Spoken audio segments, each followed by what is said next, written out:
Welcome to World at Work TV. I'm Allison Avalos, and I'm here today with Lenny Sanicola to talk about talent development and the link to total rewards.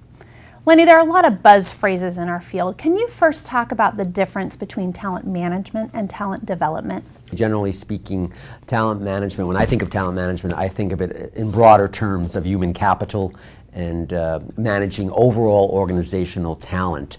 So from my perspective, talent management really hones in on any type of organizational strategic activity where you're really focused on making sure you have the right person in the right job at the right time for the right cost to deliver the right organizational outcomes that you are looking for. Talent development specifically focuses on learning opportunities and career advancement opportunities, how to develop employees and provide them opportunities for skill and enhancement in competencies, and overall providing opportunities for a career path or trajectory. So how can organizations benefit from focusing on talent development?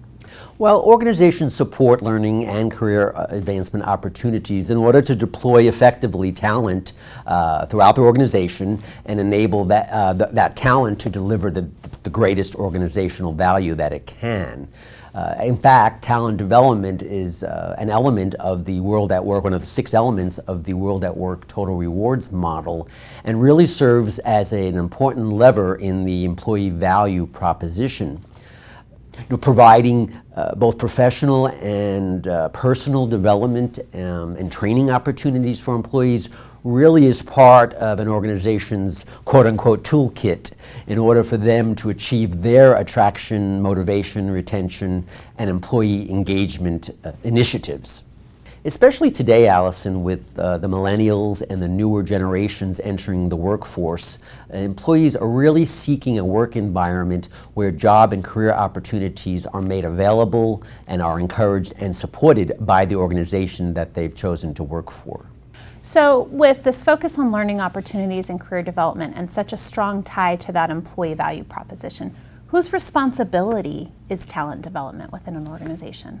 The responsibility really lies with both employers and employees. From an employer or organization perspective, in executing the business strategy of the organization, they're charged with anticipating what are going to be the future workforce needs, and are we providing the training and learning to make sure that we have the workforce that's available to fulfill those needs.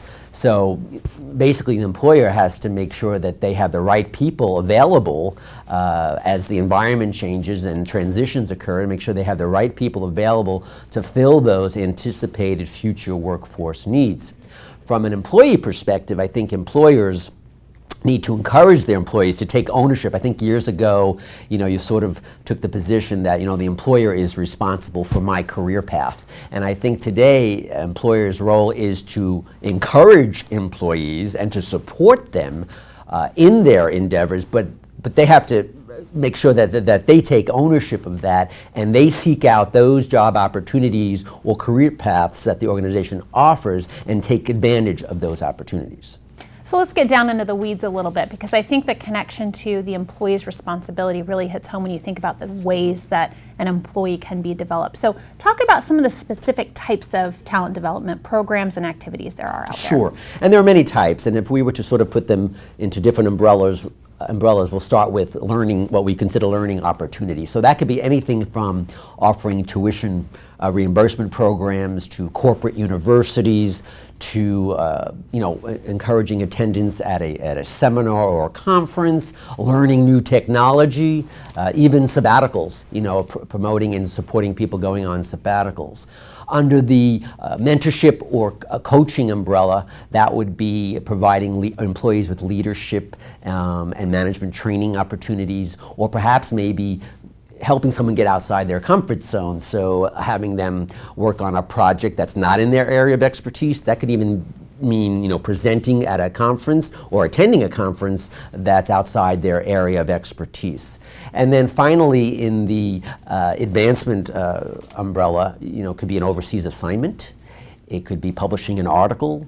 It could be supporting an employee to serve on a board in the community, being involved with the professional organization, gaining visibility that way, or even internally making sure that person is visible outside their ordinary department or role. Something that really stands out in what you're saying is that talent development, I think sometimes people naturally go towards kind of the training route, but based on some of the examples you've provided, it's certainly more broad than that, and there are a lot of formal and informal ways to develop an employee and to have an employee take the onus on themselves to develop. Well, a good example of the formal, you mentioned formal and informal, one of the things I didn't mention is in the mentoring aspect. So you could have very formal mentoring programs where you actually put two employees together, a more tenured senior employee and the younger junior employee, and have them work together. And that could be a formal relationship where they meet on a regular basis and they work on certain things. Or it could just be informal where, give someone an opportunity to meet other people in the organization, work on a project. It could be a one-time thing. So it could be formal, informal. There's lots of different ways to structure it. One size doesn't fit all, and it's really up to what works best for the organization, the department, and the individual. So it sounds like whether the formal responsibility for talent development in your organization sits within your department or not, as a total rewards professional, it's important to be thinking about. You often hear, I've certainly thought about it myself, you probably as well, when you take on a new role within an organization, one of the first things you think about is, what's my opportunity here? Right. What's the opportunity for growth, for development, for expanding my skill set? And it's a lever, and it may be different for different occupations, different jobs, different industry sectors. It might be more prevalent, and certainly from an organization standpoint, a lot of it has to do with the culture and what's available, and the support that both the employer provides and the support that the employee seeks. Lenny, so how do organizations measure whether this is an effective lever in their total rewards mix? I think an organization needs to ask itself some important questions. One question might be, am I losing high potential employees or high performing employees? And why is that? Another question could be, are my talent development goals aligned with my business goals?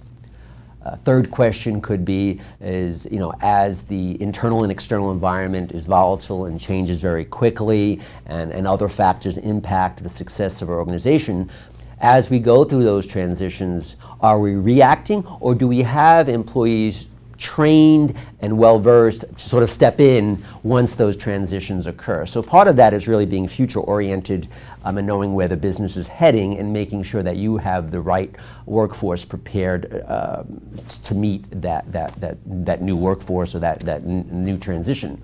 A final question might be is, if you haven't had talent development initiatives in place, how long does it take you to fill an internal position?